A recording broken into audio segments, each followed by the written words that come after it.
Alright, we got Justin's saw here and we're going to time it. I get questions about this every day, so I figured I'd just run through it. How I set up my wheel, how I take my readings, and then you guys can see firsthand. The Facebook group's been growing great. Hopefully you're all enjoying it. Our page has got just unreal amount of followers. I couldn't imagine all the people that are following us. It's so awesome. Thank you all for following. Thank you all for joining the group.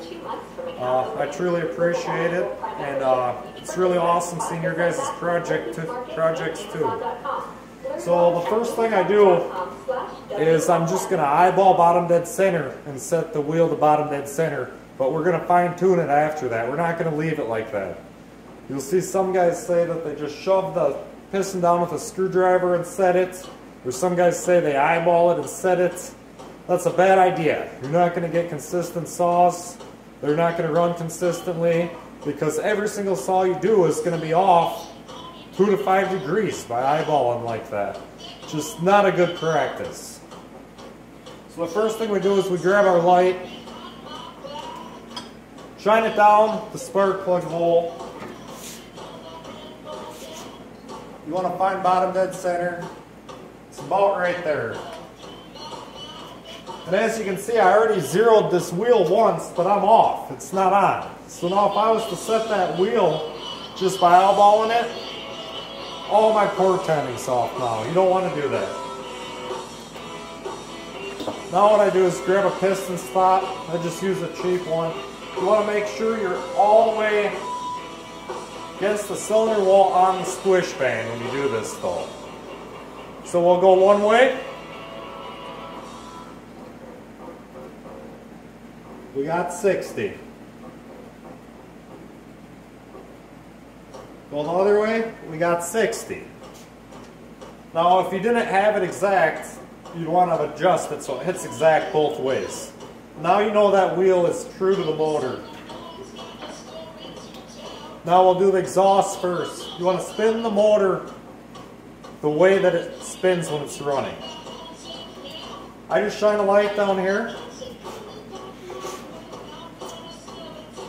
How I do it is first light.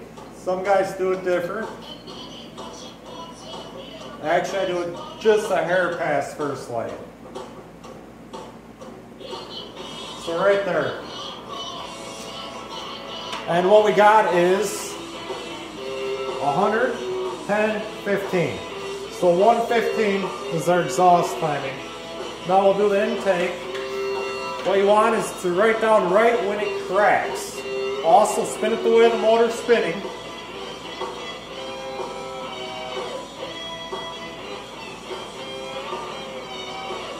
Right there. So we got about 79, which is it's a pretty decent intake number.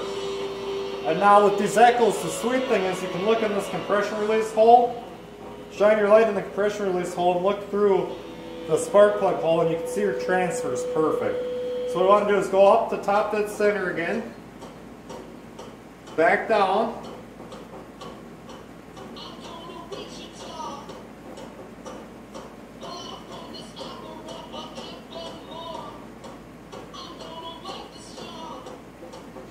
right there. So we got about 110, 20, 30, 132-ish. So now I already wrote it down, but you want to record all that. And then I'm going to develop my plan from here, mark the cylinder up, and cut it. Our intake's good. Everything else is going to have to be adjusted.